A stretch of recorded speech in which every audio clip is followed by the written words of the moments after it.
political force, and this is not the first year there are talks of this kind, and we do not see this coming in the nearest future. So I would like to ask all of you, members of this panel, to introduce yourselves and tell when the trade unions will become the self-independent force of Ukraine. Hello, my name is Pavel Lisansky from Eastern Human Rights Group. This is the same as the labor code was adopted. It was not on the agenda, and we can reflect on this issue for quite a long time because we do not have the party of labor movement. And the question is not about the trade union. This is all about the labor movement in general, because all the workers should unite themselves not based on the sector but on the principle of them being the humans, because not only the miners are suffering, but all the working people, working class is suffering, and every average citizens are suffering. And we're not talking here about trade unions, we are talking about all people who work and who are actually employees, who are hired workers, and who obtain salary as they've been stolen from. All these efforts should be organized by the leaders of public opinion, of activists, political leaders of the leftists, and the leaders of trade unions as well. Um, з моїх навушників можна здогадатися, що я What's your іноземець. prognosis? Отже, ваш прогноз. Мене звати Трістан Масад. Я представник Американського центру міжнародної профспілкової солідарності зі Сполучених Штатів, адвокат з прав питань людини. І я маю привілей роботи з деякими представниками профспілкового руху і знайомий з цим сектором життя суспільства в Україні. І для того, щоб відповісти на ваше запитання, у мене є хороша та погана новина.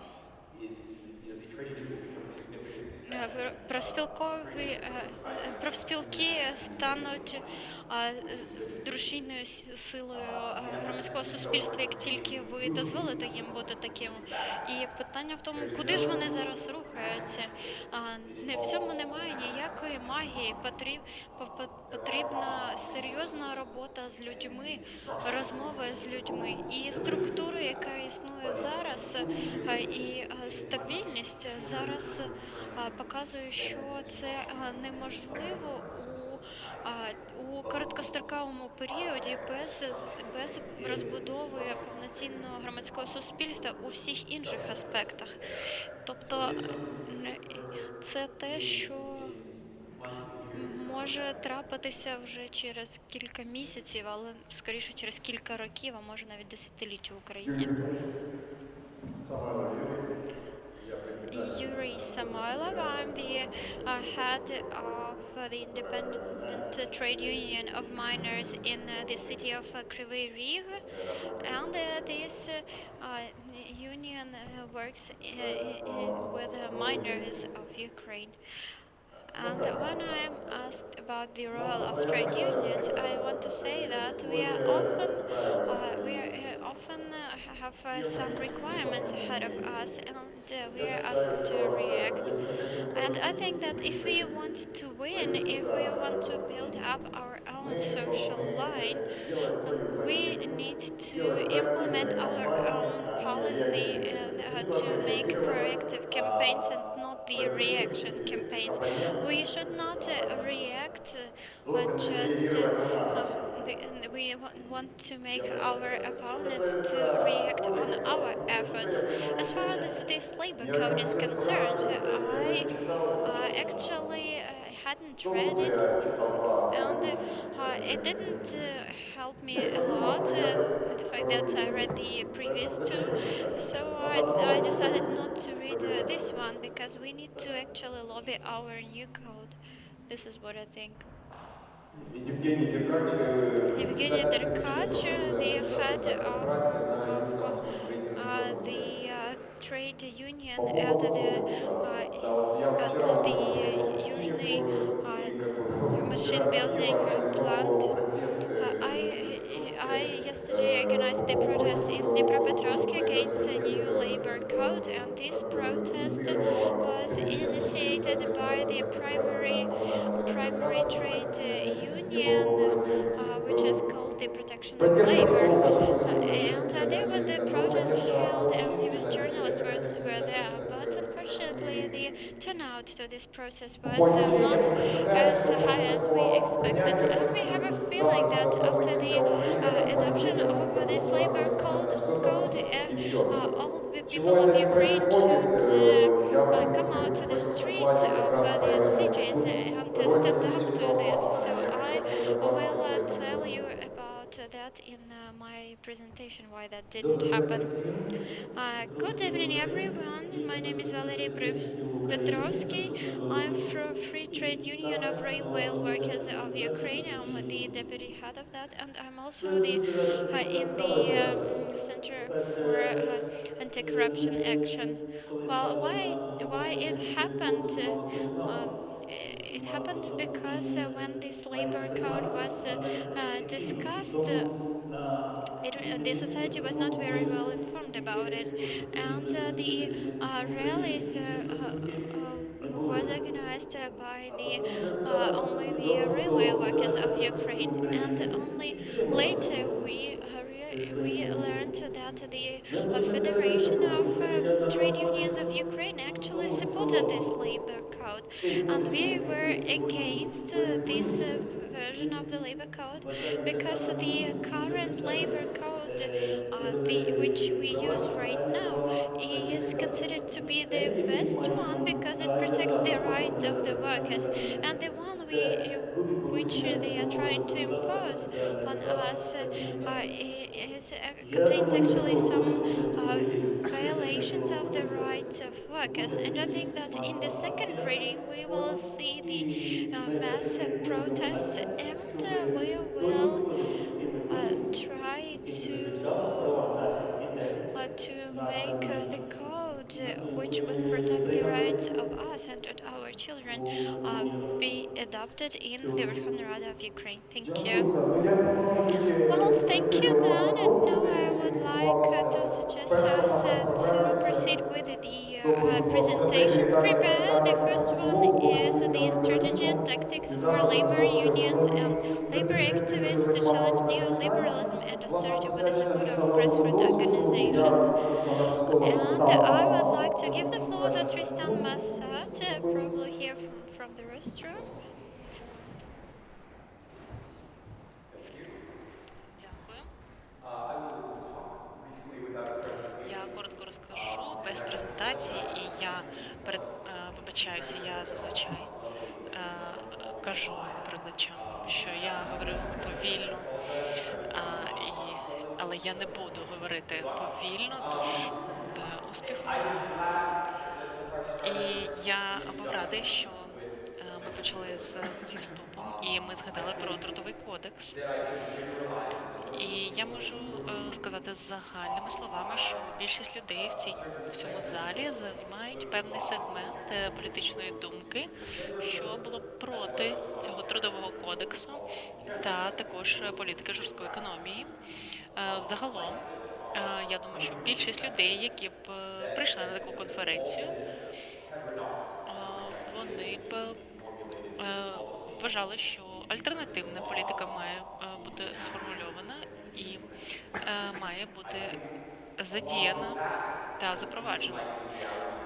З цим я думаю, що друга можливість реальності в цьому залі, що більшість людей в цій залі не зможуть це зробити впродовж наступних 2 років. Це не дуже підбадьорює, але це і так є.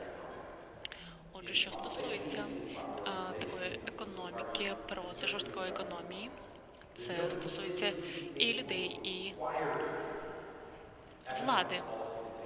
Тож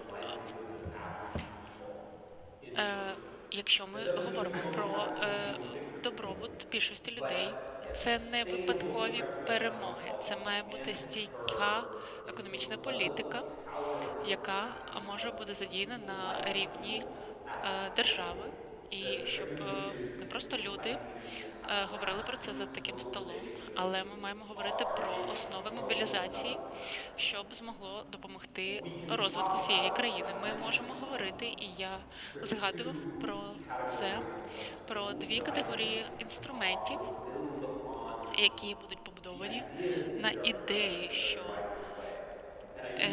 є дуже жвавим шляхом. І я думаю, що ті, хто організував таку конференцію, то та робота, яку вони провели, це дуже це демонструє дуже гарне пожвавлення в цій структурі, про те, що ми пропонуємо альтернативні виходи. Отже, це існує. Нам потрібно про це говорити. Нам потрібно це перетворити в дію, актуалізувати. Якщо ми говоримо про те, що є нормою, що є демократичною, це в Європі та в США у нас є певна стійкість у тому, що люди пропонують для політики. Загалом, грубо кажучи, але це не є безнадійним в Україні.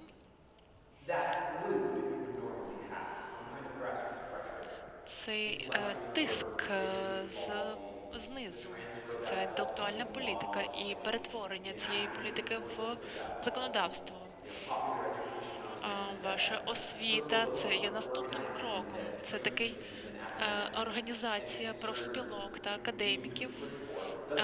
Це те, що мають над що мають тиснути люди. Це не існує. Це більш реалістично залежить від структури суддів. Не кажуть, що цей закон не є конституційним. Це має гарантувати права. Навіть якщо Конституція має просту мову, немає реалістичної можливості, що порушення таких угод, які виконуються в Україні, і цей закон ймовірно також порушує. Ми напевно це не помітимо значним шляхом. Тож це означає, що вам потрібно робити щось по-іншому. Ви не можете таким чином вплинути на те, що відбувається. Ви не отримаєте 20 людей, яких оберуть до парламенту з іншими поглядами. Це не станеться. Тож що ми можемо зробити? Я думаю, що ті лідери профспілок, які є тут, вони запропонують, що вони роблять, які ідеї свої запропонують. Але головне це те, що це створення представницьких груп, які будуть створювати тиск. Це буде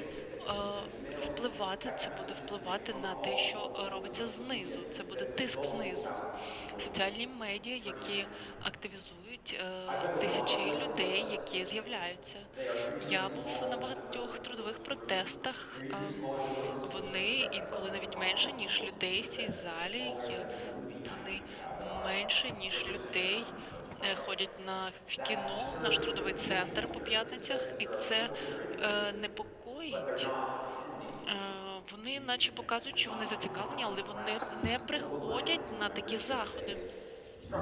А вони не підтримують ці низові масові рухи.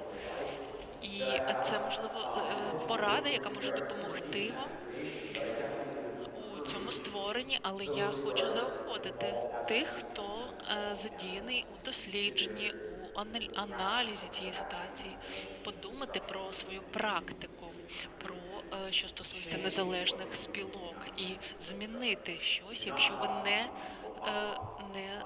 маєте зв'язків з цими людьми. Якщо ви з ними не спілкуєтеся з цими людьми, робіть це. Є багато інших лідерів, інших рухів. І ці люди, які є тут, вони представляють позитивну роботу. Друге, це те, що я був юристом з прав людини, і це, напевно, не є шокуючим сюрпризом, але необхідно застосовувати зовнішній тиск. Не можна забувати про зовнішній тиск. Ви не можете йти до а, зовнішньої влади між європейськими країнами, судом з людей з прав людини, умови, які існують за міжнародними угодами. Ви не можете апелювати до зовнішніх авторитетів, коли, наприклад, чудові депутати говорять про захист сексуальної орієнтації на робочому місці. Є міжнародні представницькі групи, які покажуть, що це дуже по-дурному і відповідає середньому, е, відповідає лише старим часам. І насправді дуже це правильне місце, де потрібно шукати авторитет. Що стосується жорсткої економії, а, Світовий банк і міжнародні фінансові корпорації мають приєднаними ці цінності, що стосуються прав людини до своїх дій. Це є всередині цих структур, але ви можете уявити рівень, наскільки це є серйозним, але вам не потрібно вигравати судові справи для того, щоб залучити увагу медіа та спільноти, суспільства, намагаючись це зробити, але в деяких випадках, застосовуючи міжнародні інструменти, ви можете перемогти. Особливо, що стосується МВФ і інших міжнародних організацій, коли є справи проти інвесторів, які порушують права людини, можна зупинити якісь мультимільйонні проекти, і це має стати певним методом впливу. Як ці закони були розроблені, як були розроблені ці міжнародні угоди, це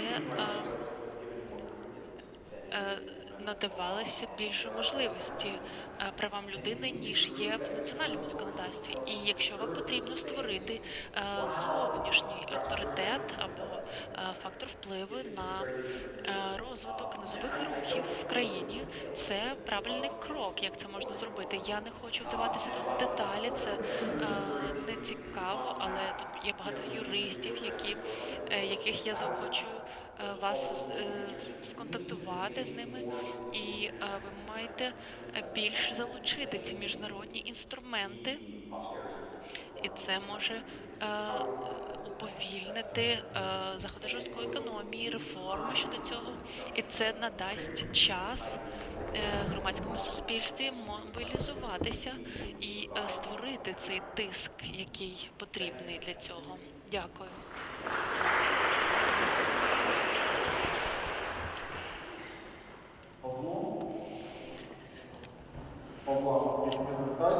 Pavlo has presentation. The theme is alternative strategy of trade union and human rights activism in eastern Ukraine. This is a point of pain, and Pavlo, he manages to work and uh, reach something, achieve something.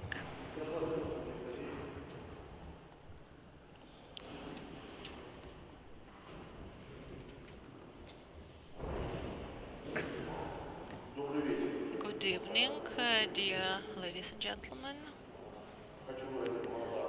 I'd like to express Rosa Luxemburg Foundation and Center of Social and Labor Research and all the organizers and all the people present here for giving me the platform for discussions, for speeches.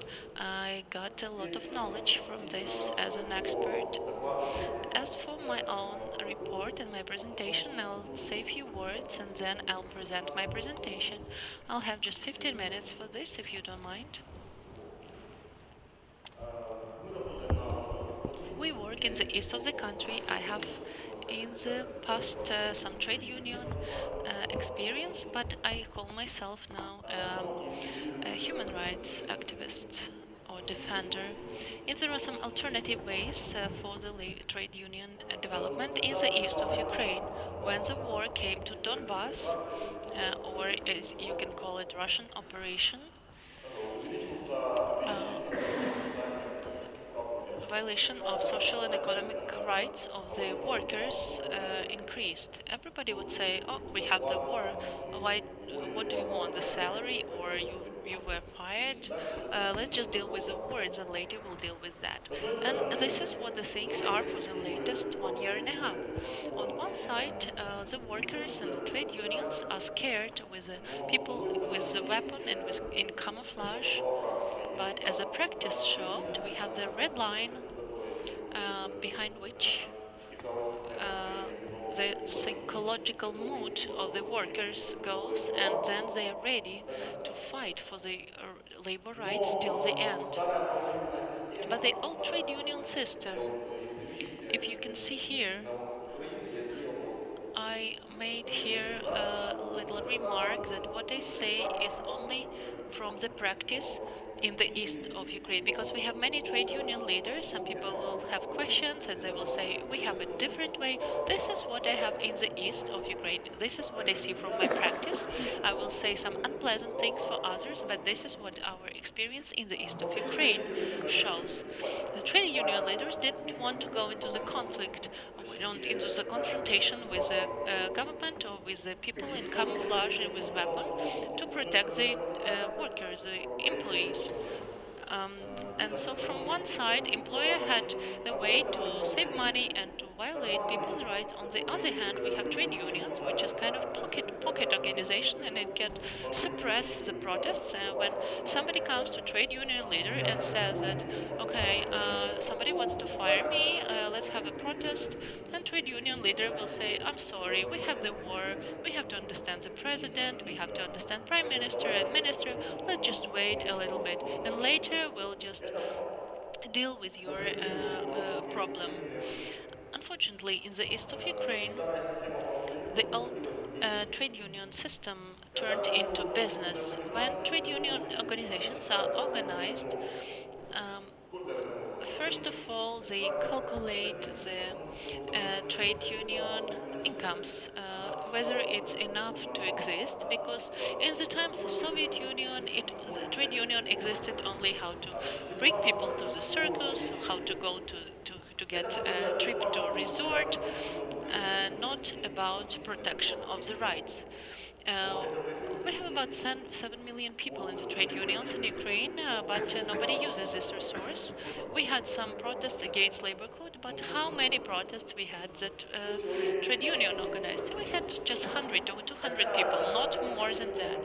But 7 million continue paying their trade union fees, and trade union gives uh, get a lot of money on the account. Federation of Trade Union have a lot of property, and it's not only the Federation of Trade Union. It's about different trade unions in the east of Ukraine. I highlight this again. Maybe it's different in the other parts of Ukraine. So when we were in the process of our human rights protection activity, we saw that it all goes in a different way. The problem stays. The rights of the employees are violated. Whether they go to prosecutors, to the mayor, to the trade union leader, the problems of the workers, they still remain. And the representatives of the workers try to find solution. There is no money for the lawyers, especially considering the prices and the low salaries, and they go to human rights protection. There are some, like Vera Yastrebova, they turned to her and her organizations, they turned to us. And when we heard the first case, it was about hospital, we went there and we suggested creation trade union there. They were thinking about 2 days. Then we had some organizational events, and 100% of the employees they entered this new trade union organization. The former trade union leader was just ousted, and I had experience in this, and it was never so easy to create trade union with so many people. It's not because we are so great human rights activists and we organize that in effective way. It was caused by the fact that people just got to this critical point, that line that I was talking about, when they were ready to self-organize and go till the end fighting for their rights. Next, there were a number of other organizations, and we developed this algorithm, the work of the Human Rights Protection Group, and creating new trade union organizations. Right now, I'd like to talk about this presentation. How does it work? I'm sorry, I'm a practitioner, so it's only my second or the third presentation in my life, so I'm sorry about some problems with that. So, alternative trade union organizations. Here we're talking about human rights group. It acts as an external weapon, so to say. The aim is to create alternative trade union organizations. I will not say independent because independence is not really up to date anymore. So alternative is a word. So creation of the trade union organization. I will just talk about the algorithm about of the alternative. So common work of the trade union and human rights group to protect the rights, development of common strategies, and as an outcome is inter sphere, intersector unification. Unfortunately, for the miners, for metal workers, it's hard to talk about the common support. But for example, the employees of Amstore supermarket, they supported the doctors of the hospital, and the doctors did the same. So we got to the point that we understood that this intersector solidarity, it works in the east, and we understood that it's more effective not to just tie yourself or limit yourself into one sector, but to create the wave of the protest and create the trade union in school, in the hospitals, etc., where we have such factors of rights violation, and then to combine it into intersector uh, union, and then they will decide where they want to enter. So human rights group does not influence them where they want, which trade union they want to enter. How on practice it works. Here the employer and the trade union and human rights group is at side, and the employer and will have to share his efforts into human rights group and to trade union, and trade union together with the human rights group, they attack the employer, and human rights group, its advantages are that it doesn't have, it's not linked to any structures. It doesn't demand any approvals. You know how the trade unions work.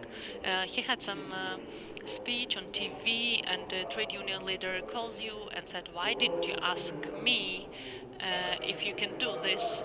The human rights group is easier. They are not linked to anything. They just want to protect the rights of the employees. And the trade union is located inside the enterprise, and they know where they should act, when they should act. So how does it work? You can see here on the left the employers of Amstore supermarket. They turned to us in the end of September. It was a kind of disorganized mass of people. They didn't know what to do. They were not paid salaries for 6 months. Nobody wanted to fire them according to the law. They said so. The human rights group came, and some civil activists, some local journalists and bloggers. We had some work done. I used my skills. The lawyers, the journalists worked on that, and you can see there, this is the organized trade union, and this is the protest that they have. This is a bright example of what can be done. And they didn't know anything about what is trade union. They didn't have any trade union at all.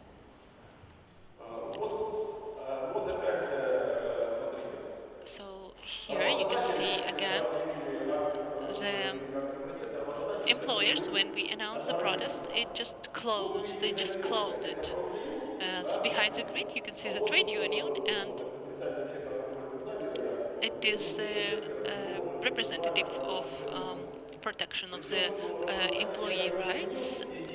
And you can see that the employer closed the door to the trade union. He just limited this movement to the protest, but the human rights group, he cannot have any pressure on this. He doesn't know how to do it. He doesn't know people. He needs work to be done. And this way, the human rights group involved people, and they had this this way of influence. We also involved the media, and we had uh, a lot of attention on the level of the region. So it was a union or combination of the human rights group and the trade union. When we were developing our work, we created this algorithm. But because we have the war in the East and we have the war on our minds all the time, this is what we had as an algorithm. First, it's preparation of the human rights group work, its involvement of the media, some requests. Human rights activists can go to employer and discredit him in some way and talk very strictly to him. That is what trade union leader cannot do because he's inside the structure and he's influencing that. He's dependent. Then attack and human rights activist protest. When we involved people, when we involved the media, it is when the trade union was limited, had limited opportunities. And then the next attack is by the trade union inside the enterprise, and then he can act after those two stages. In this way, we can attack the employer from both sides. What is the who is inside the human rights group? We need a lawyer, a journalist, and organizer. So the lawyer for protest, the journalists for the media, and organizer to organize the protests and deal with the papers. So another example is the hospital in one of the towns. They are not paid the salaries. This hospital is located without any financing of the state at all. 40,000 of people were left without health care. It is the direct violation of the human right for free medical service that we have in our constitution. Only 20 people were left. We worked with them, we talked with them, we asked if they can involve the rest of the employees. They chose or they selected their leaders, and you see in 2 months you can see how many people were, how many people more they had than on the first picture. Now it's all on the front line. It's Svetlodarsk. It's 10 kilometers from Debaltseve. Now they prepare the march um, to go from the hospital to the administration, to local administration, to demand what they were not paid yet. So the example of the activity, this is a number of trade union organizations was 7 sectors are mining, trade, machine building, transport. Um, Total number is, in general, it's about 750 to 900 people. They are not in any unions because they don't believe anyone anymore, but they exist independently, and human rights group just helps them to protect their rights. The number of civil protests, not really protests, but in general, some events, public events. In general, it's up to 10 people for the human rights activists. Thank you. That's all I have.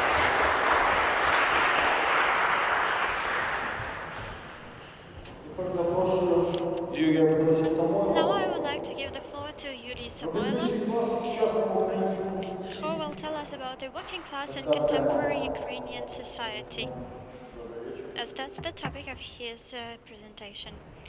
Good evening. I would like to dwell upon this issue from the broader perspective because when we talk about the current state of affairs, it is impossible to do that without talking of the history of working class in Ukraine, especially here at this particular conference under the aegis of the Rose Luxemburg Foundation. And I often recollect my parents, my grandparents.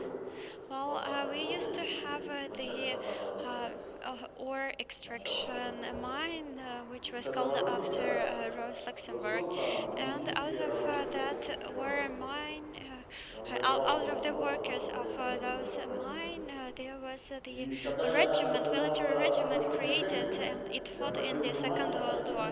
So when I started work at the trade unions, I paid attention at the fact that at that particular mine, which is now called mine Shachta Gvardiska mine, they have the trade union, and they have the meetings of their trade unions, and they keep on working. In Kryvyi Rih, I would like to tell you the story of Kryvyi Rih. Also, we can make some analogies with some cities of Donetsk region, because all the mineral resources excavation developed at the same time, and only then the machine building came, and the research and development came to the fore. Well, I remember this since 1960s. Well, at the beginning of 60s, the miners were privileged strata of population in Kryvyi Rog. My father was the chairman in the party committee of our mine, and that actually influenced on the process of production, on the industry itself. And they were working committees in Ukraine back then, and they worked by the party committees. And if there were some actions made which were not in the best interest of the workers, then these the leaders of enterprises could have been dismissed. And then in the 60s, the ore processing plants were opened, and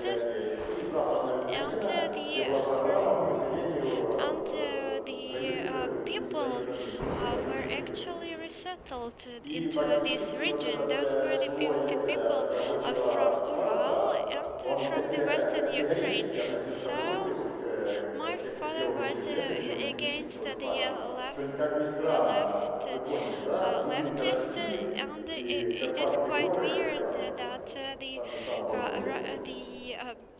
it was about the dwellers of the mountains coming from Russia and coming from Western Ukraine, and they were supposed to work together.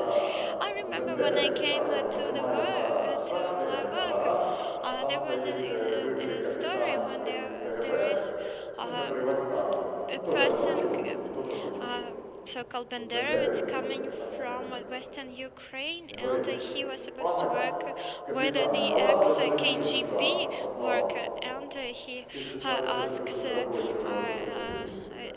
his co-worker, Mr. Captain, why have you been sent here? Well, because they thought that this mining work was not a prestigious one, although the miners were actually the privileged strata of workers. And when in 80s some changes came, the role of a worker was so much in the fore that I could not have imagined back then that it would see this current situation, and it would come to this state. In 1859, there was the reconstruction of economy, and I think that in the Soviet Union, uh, the Communist Party was very much enrooted with the criminal world, and the secretaries of regional Communist Party committees were actually acting illegally, and they behaved as criminals. as I come from a big city, and and now in my city, the heads of the biggest companies in the heads of the biggest plant in my city are the sons of the secretaries of the communist parties, and the working class could be a backbone of some political movement. So I want to have a look at this from this perspective, and I think that here we have intellectual elite of Ukraine, and I'm refer myself to this group. And why are we looking for a working class right now? Where is it? And actually, Paul is doing the same. He's also searching for the working class. So when you come to the employees, you see it as a not non-vibrant set of people, but when somebody starts talking to you, only then you can see that, oh yes, here is the worker, because the working class actually has its own way of speaking, and they speak in their own terms. So I was a miner, and I now work with ArcelorMittal, as there are 300,000 employees at that plant. 15,000 employees work there unofficially. This is a huge plant. This is like a city, and you go to this plant, and as I go into the different workshops, I hear workers talk, and I am an engineer, and I cannot tell what they are talking about, because each and single profession, each and single occupation uh, has its own features and its own specifics, and it is actually this special even nationality. And when you talk about metal workers, and when you say that you are a miner, don't tell them that you are a miner. Tell them about metal workers. And when I went to IT company, and there was a huge workshop there, and I, IT specialists are actually pretty much illiterate, because they know only what they were taught to, and they have never heard of the labor code, and they want to talk to the lawyers. So this new labor code actually provides for a destruction of the legal sector of economy, which provides for employed workers, and it will result in the absence of sick leaves, of salaries, and of pensions. From my own experience, I want to tell you about a group of miners from mine Artem 1, and they worked not at the mine Artem 1, they work at the division. Uh, they work at the division of a trade house, uh, which is situated in the mine. And I asked them, "Do you have sick leaves there?"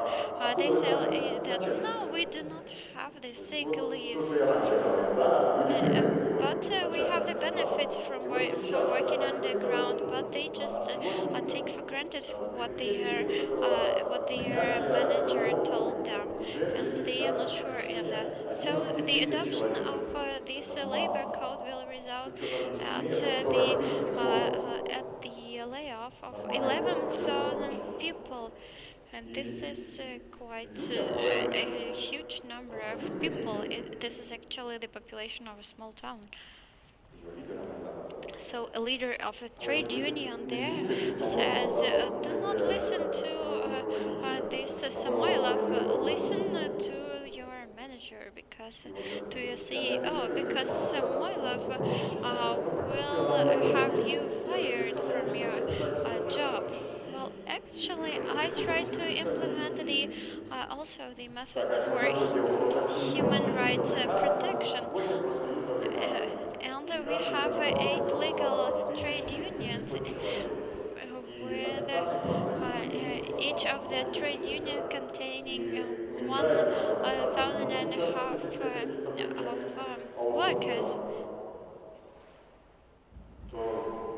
вот так люди говорят, что This нам is what нам people нужны are saying. We need специалисты по нашей these промышленности, specialists потому что to protect они не our знают rights. этого всего. We need Но legal protection of our необходимо rights всем этим because they do not хвататься, know я не that знаю, защищать they здоровье require these services людей of тоже. protection, of legal Что, protection. мне кажется, сделать надо с этими трудовыми кодексами What I и think needs to be изменением done to this защищения? labor code and these rallies Я не and знаю, protests? плохо Well, I это, don't что know когда whether it's приходит good or bad протест несколько when десятков человек.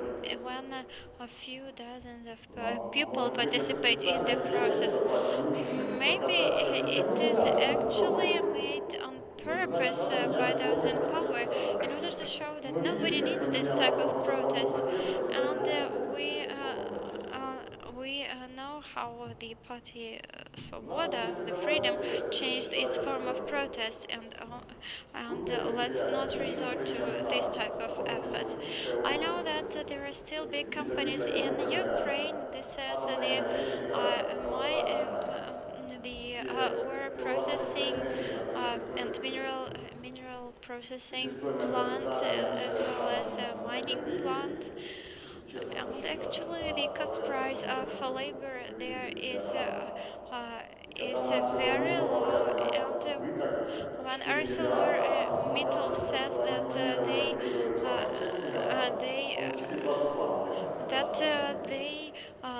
И lost да, это $4 billion, and и they say дополнительные that прибыли в they И вот именно система they are конвейера, когда не losing money. They включается say that they lost свои $4 billion dollars, прибавки but прибыли actually they what they mean that is that they expected to obtain the revenue of $26 billion dollars, but obtained Таким only образом, надо принять 22. решение. It means that they Обеспечить are losing money to them. обеспечить So when свободу истории I пока. talk to those people, they say that we Пока heard нам that on TV, история and then I контекста tell самого them важнее. that Впереди. actually a thinking Поэтому person doesn't watch TV. A thinking национальная person военная is on TV, мобилизация and это then it turns именно out that people who talk совместная to me группа правозащитники, sometimes those are not the actual которые workers, должны защищать and нас. those are Потому что, например, sometimes the managers, the менеджер managing staff of the уровня company. начальника цеха крупного подразделения, And заработная плата в месяц от actually, 23 the тысяч salary гривен. of the manager in such big companies is Это и есть about православный минимум. 200,000 hryvnias a month. Есть And зарплаты the head of a Metinvest в company месяц. is 500,000 million hryvnias monthly.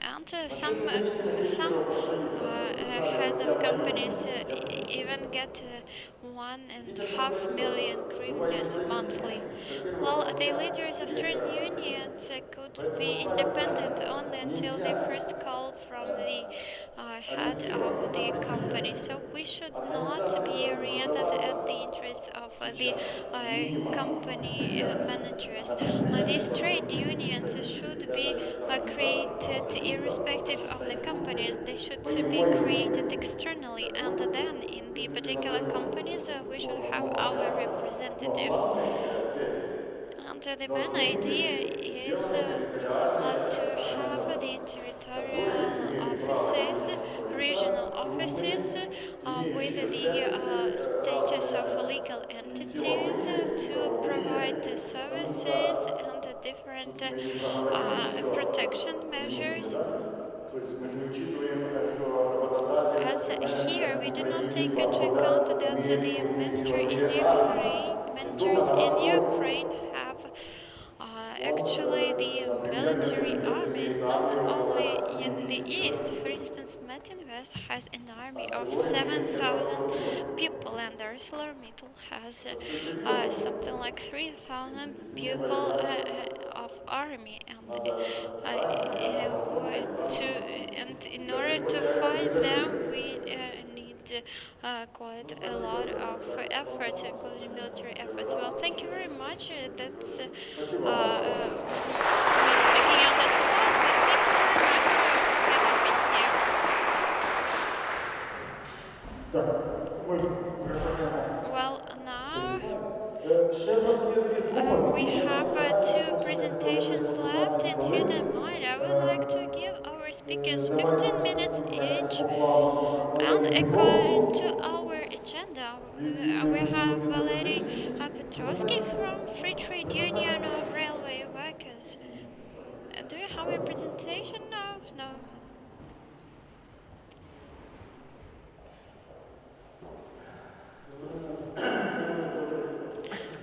Dear guests of the conference, I would like to tell you what is a free trade union of railway workers. The Free Trade Union of Ukraine of railway workers is situated in almost every region of Ukraine. It has almost 10,000 of workers, and we are fighting for the improvement of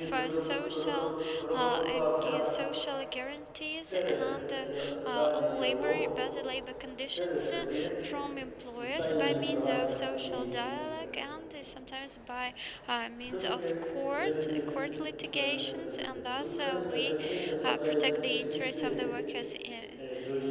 The Ukrainian railroad consists of six divisions of railroads divided by the big regions of railway networks. The Donetsk railroad network is not included right now because it is situated in occupied territory. Since November 20 on November 21st this year, we will celebrate the anniversary of Maidan, which started from students at Krishatek Street. The members of our trade union until the last days of these tragic events participated in Maidan. Not a single other trade union supported the students, and we were the only one to support the students in their fight, which was led in Krishatek, and we were together with them during all these events. After the tragic events, our volunteers went to the military front, to the war front, and now protecting Ukraine there. Що таке маленька статистика, я дам I would like to give you some figures. The Ukrainian railroad includes 162 companies. Over 300,000 people are employed at the Ukrainian railway. It means almost 22,000 kilometers of rail roads. в кожних людей є проблеми. People in the railroad workers have their own problems. There is a high turnover of staff there, and the interests of the workers of railway are not often taken into account. And our trade union started its work already in 90s, and when our workers yeah, held a strike at the railroad. Some of them were arrested and they were detained and brought to criminal justice. The, the Federation of Ukrainian Trade Unions did not support the workers of the railroads. And then um, the Free Trade Union of Railway Workers was created. This is the short insight into the history of our of our trade union. Until later on, gradually we were gaining weight, and we were noticed, and as a result, we created the common trade union entity, which was joined by the trade union of public transport workers, and also we were joined by the employers. We have these entities signed the collective collective bargain treaty, including the social benefits and social guarantees for the workers. Thanks to this collective bargain treaty, we managed to preserve almost all social benefits for our workers, including the bonuses and the 13th salary and the sick leave, covering hospital expenses, and also the additional bonuses for having children, for also for getting married or for anniversaries. One person celebrates his or her 50th, 60th, or 70th anniversary. But under the labor code suggested by Verkhovna Rada, the employers want to abolish all of that and to have only minimum wages remain. And the employer will be entitled to terminate this collective bargaining treaty at any point, and will not even be responsible for that, and will not even have any ramifications of that. We are negotiating the conditions of work with the employers, and if the employer does not agree to negotiate, then we hold a strike, and sometimes we hold strikes at the Cabinet of Ministers and at the Verkhovna Rada of Ukraine, and sometimes we succeed, sometimes not, but in general, we reach some solutions, even though it may take a while. I want to tell you what needs to be done. Now, if Ukraine, if it, well, we know that Ukrainian Railroad became the public joint stock company, and the owner of Ukrainian railroads is the state, as it is now the owner of 100% of shares. And as Yanukovych planned, and what is actually done right now, and this is the privatization.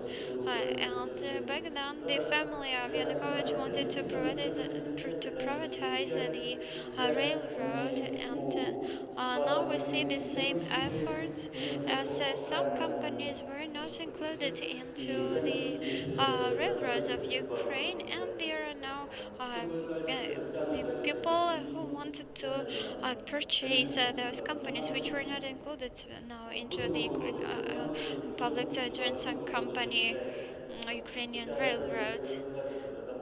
Well, if there is a case of privatization, the shares should be provided to the workers who have dedicated some 30, 40 years of their life to the work at the railroad. Well, that is what I wanted to say in my today's presentation. And one more thing, well, annually we manage in court litigations, even though our courts are so corrupt, but when the labor issues are heard in courts, we manage sometimes to have positive results. And actually, the railroad is actually obliged to pay 100,000 hryvnias of punitive damages to the worker, to its former workers, thanks to the rulings of court. and there is a company situated nearby, and uh, we checked the work of a new employer of Southern and Eastern Railroads of Ukraine, and we learned that only 500,000 of greeners were paid by that company to people not as punitive damages. And we also created the committee for removal of corrupt officials, and I am the head of that committee. Right after Maidan, uh, our committee on the removal of corrupt officials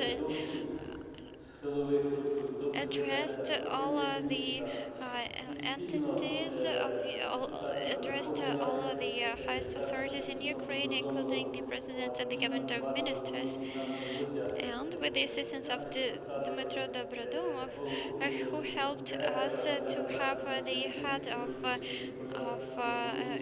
Southeastern Railroad removed, to be removed from his position, because that person stole a lot uh, from Ukrainian railroads.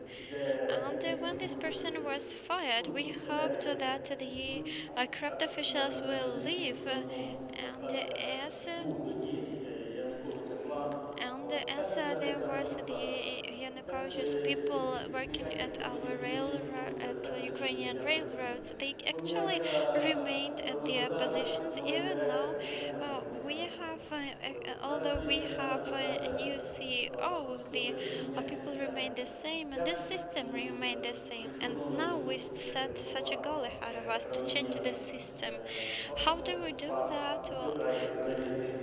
Well, now we have a new chairman, board chair, uh, and this person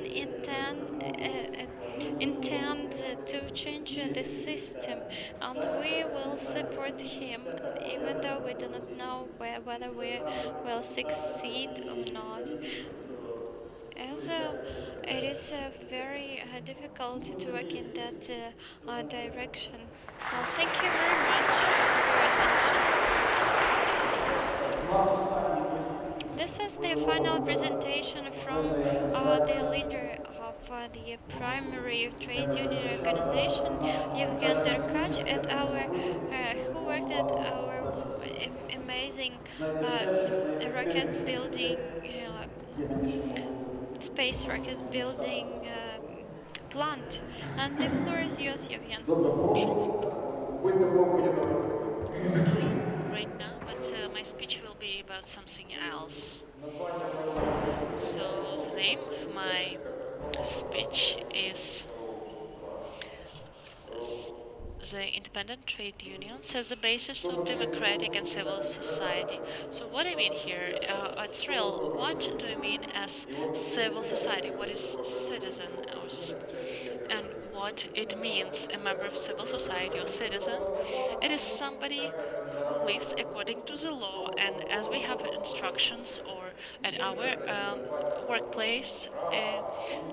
We don't call it a slave, for example, it's a citizen who lives according to what his manager tells him. And what we see here, a little uh, turn up at some events against some leaders or they live according to the order of their manager. What the manager tells them, this is what will happen. We had a funny case even before Maidan. We had about peaceful protests because in times of Yanukovych there were some limitations for the peaceful gatherings. We had some event and some city services started dealing with the trees and we tell them, stop cutting the trees. We have people speaking here until the manager, of whom they were afraid, told them to stop cutting the trees. They didn't stop. And this is what happens with every employee. The worker spends at least 8 hours a day at his workplace. We even have some more hours. For example, we had the case for the tram workers when ticket controllers work like 15 or 18 hours a day, and they have minimum days off, and it's not that they're being made. They are being made in the economic way because they have salary of 1,300 hryvnia and they want to earn up to 9,000 because it's all addition. If you want salary of 9,000, work 18 hours a day without days off. Если по 8 часов, If you work 8 hours a day, so one third of their life people spend at work, and the relations that they are built there, because one third they sleep, and they are directed, they direct their life because these are relations which they are used to at their workplace. It all forms the rest of their life. And if at the work I said it can be beautiful or not so beautiful. We have 99% of the slaves who never saw the labor code. They don't know anything about it. They know no instructions. They just sign something and that's it. And they live according to the order of the manager. And the safety measures are violated or maybe not if the manager went and told them something that they just have to do it. I will have a lot of examples because I am also practitioner as Pavel. So we recently had the case. It was also a very funny one. We had the court case for one of the members of the trade union, and we came to the court building, and we have a car. We went on the territory. It was located in the former kindergarten. On the car, the guard comes out and say it's only for the those who work in the court. We had in our car had also another trade union activist. He's a free citizen, and he just told that guard to go away. The guard went to call the chief guard, and there was a representative of the court come out. We also told him to go away. Then they called police, the road police. We had very aggressive trade union member, and he told them to go away again. The police understood that these are serious guys, and we tell that this plate number, this sign that you have, it's not registered anyway. You just put it yourself. And then the guard told to close the gate, and he was expecting that we will go and beg him to open the gate. But we explained to the guard that this is a crime. The police is still here, and they were supporting us. And they said, okay, they are calling police, that they are being held hostage here and will be obliged to react to this. And the guard was shocked. He will violate the law, or he will tell what his manager does. When he came out for the first time, he was so aggressive and angry to show that he is such an important guard. And then he almost had tears on his eyes. He didn't know what to do. And we told him, we'll call police right now. There will be other policemen. And they say, yeah, please call other police, and we'll then just cut that lock from the gates away. Then the representative of the court comes out, and he was so happy that his manager let him take the lock away, and he listened to his manager, and also he didn't violate the law, and he was so happy about it. So unfortunately, this is what happens everywhere in Ukraine. И как бы вот мы видим And we see in Dnepropetrovsk задачу the first task is to understand that it is a long road. It is a long way from the slave to the citizen. And we have the aim, at least, to build at the enterprises some capitalistic society when a worker will know his rights and he will say, this is mine.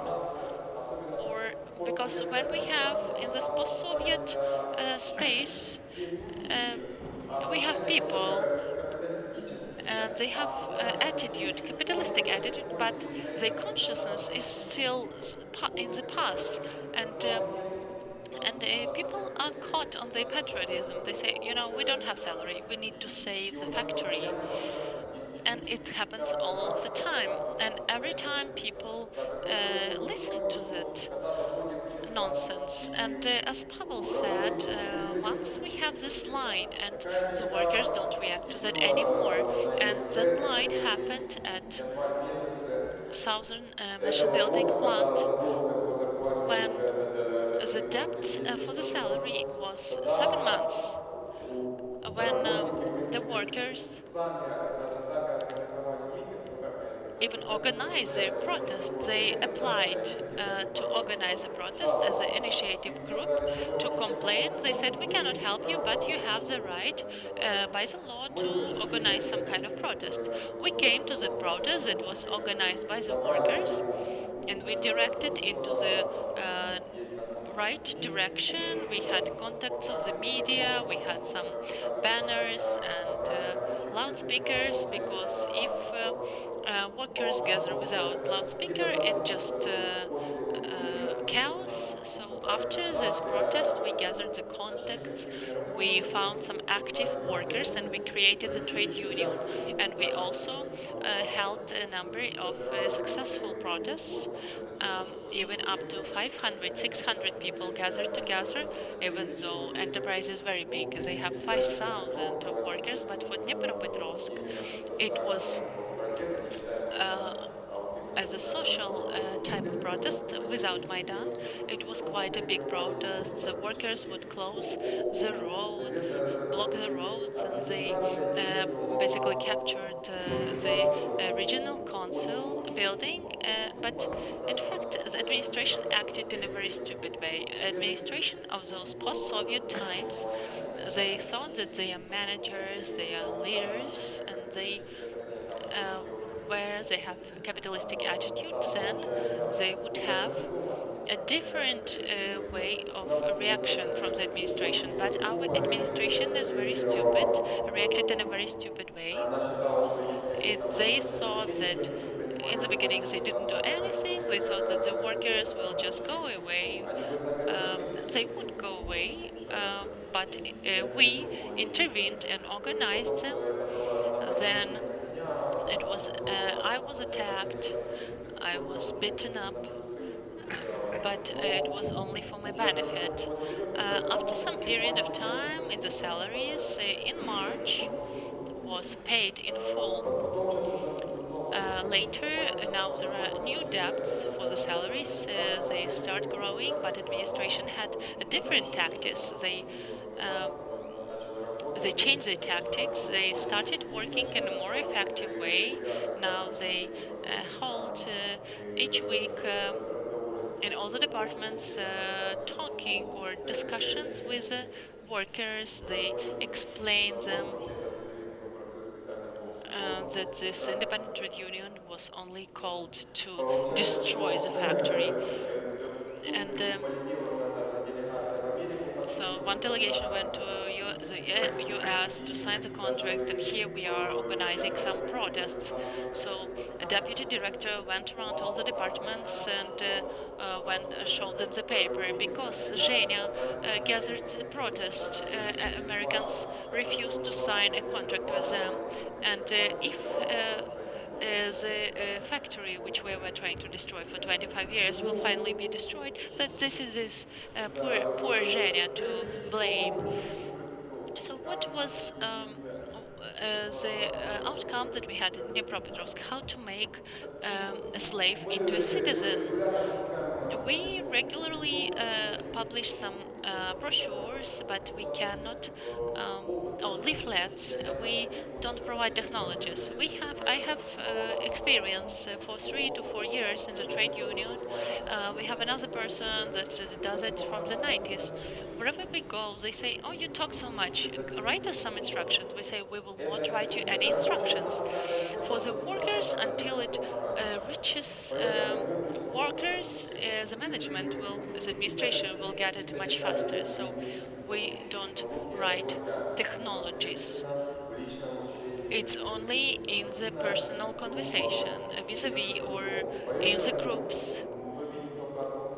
We only see one goal, some training or educational centers, but the workers don't even need to teach to study the law. Um, we need the conflict to change something.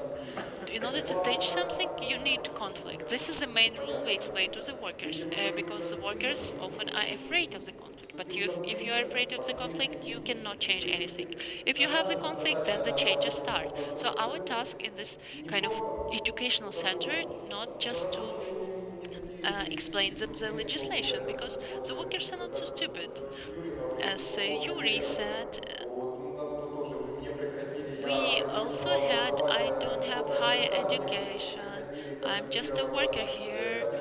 But they came to, I had people to uh, consult with me that had three higher educations. They are like rocket construction builders or constructors, designers, and they don't understand me. It's very hard to communicate with them. So we need to explain in a practical way to the workers, because they say, "Don't argue with me. I checked that at the practice.